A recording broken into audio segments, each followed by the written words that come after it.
My brother turned my life into a living hell, tearing apart everything that was precious to me.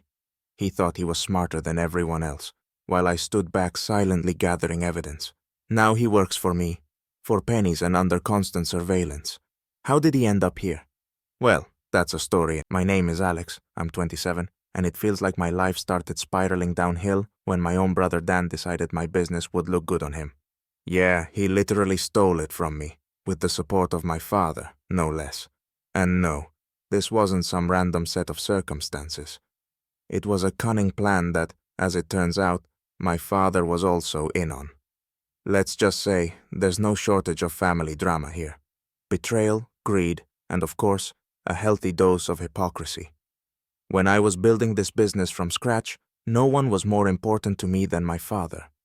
He always said family was our strength, that we should support each other and never let each other down. Family comes first. He repeated this so many times I could hear it in my sleep. I was so naive, honestly. Looking back, it's laughable how real those words seemed to me. Now, about my brother, Dan.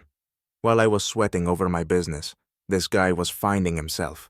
Job after job, and then another job, and another firing. He was, as he said, exploring his passions, switching roles like socks, wasting time figuring out that he was a deep soul. But then, when the money started rolling in for me, this deep soul suddenly figured he should visit his beloved little brother. It all started with his sudden visits, his feigned concern. He'd show up, started hanging around the office more often. At first, he was all friendly, making me coffee, bringing over some papers, just as a pal. Back then, I hadn't realized he was a snake coiling itself around my neck. And then, I started noticing Dan had become a bit too chummy with our father, especially about business matters. Then, one night over dinner, he casually says, "Alex seems to be working himself to death. I could take over some of his responsibilities, to lighten his load." Do you get that? This guy was literally suggesting to our father the idea of replacing me in my own business.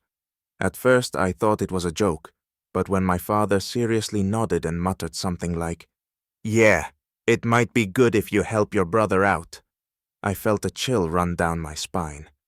Dan, with the air of a conspirator, smoothly shifted the conversation to something else, but that look on his face, it seemed like he'd already made up his mind. Within a few weeks, this so-called helper started acting like he was the boss. He suddenly had ideas for the company, new directions, and his remarks had turned into sarcastic digs about me being stuck in the past. One evening, as we sat down for another dinner, he declared with the authority of a business expert, "You're holding on too much to the old ways, brother. You've got to think forward." And our dear father, instead of putting him in his place, nodded along and said something like, "Yes, success lies in moving toward the new." They exchanged glances like partners in a scheme, and that's when it hit me. These weren't just random words. And there I was, watching them, realizing they'd already made some decision behind my back. After that dinner, it was clear that my brother Dan had settled in my father's mind. Any idea I put forth for the business was met with something like, "What would Dan think?" or "Dan suggested we do it differently." It was mind-blowing how someone who'd thought strategy was just a game in Monopoly 2 weeks earlier had suddenly turned into a corporate guru. The whole thing felt disturbingly strange. My father, who used to support every idea I had, now just nodded while listening to Dan, looking at me as if I were the junior partner in his grand new venture.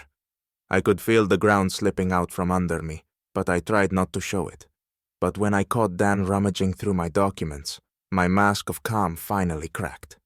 One evening, I walk into the office, and there he is, sprawled at my desk, flipping through contracts and financial reports with this air like he's owned them for 10 years. I froze in the doorway, and he didn't even flinch. He just looked at me like I was some assistant passing by, with a lazy smirk, and said, "You understand, Alex, I'm here to help. You can't handle all of this alone, honestly." Can you believe it? This guy, who'd kept his distance from work his whole life, was coolly telling me I couldn't handle it. I had to summon all my self-control to keep from cursing him out and demanding explanations from my father. And my dear dad, whom I'd once thought was my greatest ally, responded with something that genuinely made my head spin. He started talking about family interests, about how I needed to be less selfish and start sharing the success. Sharing success? Dan couldn't handle anything on his own, and now he was going to have my success? But that wasn't the end of it. A few days later, my father officially announced that Dan was now co-owner of the company, with equal rights. Just like that. For his good looks and fake advice. Dan stood there, grinning like he'd just won the lottery, while I felt like I'd just signed over my legacy to him. It took me a couple of weeks to get my head straight. I was burning with rage and betrayal. I felt like the protagonist of some film, a victim of a grand conspiracy. But instead of sitting back, I decided to act. I knew Dan had a dark side. Now it was just a matter of proving it. So, one night, I stayed late in the office, meticulously combing through the bank accounts. It didn't take long to stumble upon suspicious payments, sums upon sums going to the accounts of partners I'd never even heard of. A closer look at the transactions revealed that my business had become a convenient cash cow for Dan. He'd been using company funds to pay off his debts and make extravagant purchases, assuming, I guess, that with his contribution, I wouldn't notice these little maneuvers. Real strategic thinking, right? Seeing all this, a plan instantly took shape in my mind. I invited my father and Dan to a meeting, saying we needed to discuss something urgent. I recorded the entire conversation on video, leaving them no room to wriggle out.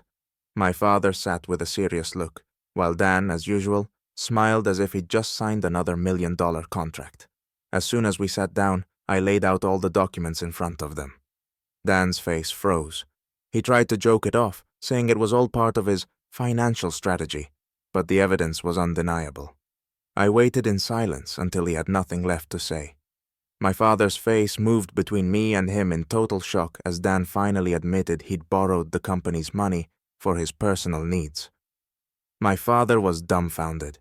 He couldn't believe his precious youngest son would do something like this. It was a small victory for me, but looking at my father's devastated face, I knew this journey wasn't over. After the confrontation, Dan went underground. For a week, no calls, nothing. A month, complete silence. And honestly, I enjoyed the peace and quiet. Sure, our family's reputation was in tatters, and my father looked as if he were carrying a backpack full of rocks, but that wasn't enough for me. What? He thought a simple, "sorry, son," would cover months of betrayal? No, I intended to finish what I'd started. In the end, I decided that just letting Dan disappear was too easy. I sued him for misappropriation of funds. I knew it would add fuel to the fire, but that just made it better. A trial was like a nail in the coffin of his business career. And you know what? The mere threat of real prison time finally made him back down. Apparently, the thought of spending time behind bars in a gray uniform was enough to crack his smug facade.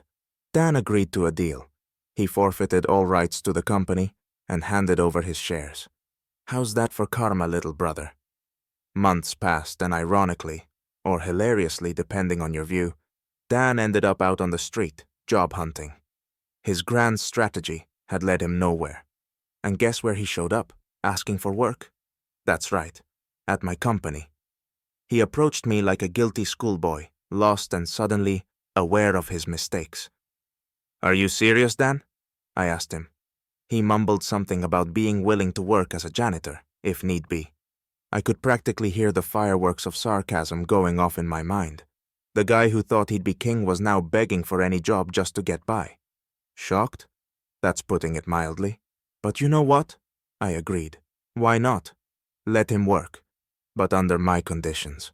Now Dan's at the lowest rung, earning peanuts for his efforts and doing whatever I say. And best of all, he's under my watch 24/7. As for my father, he doesn't even try to support Dan anymore.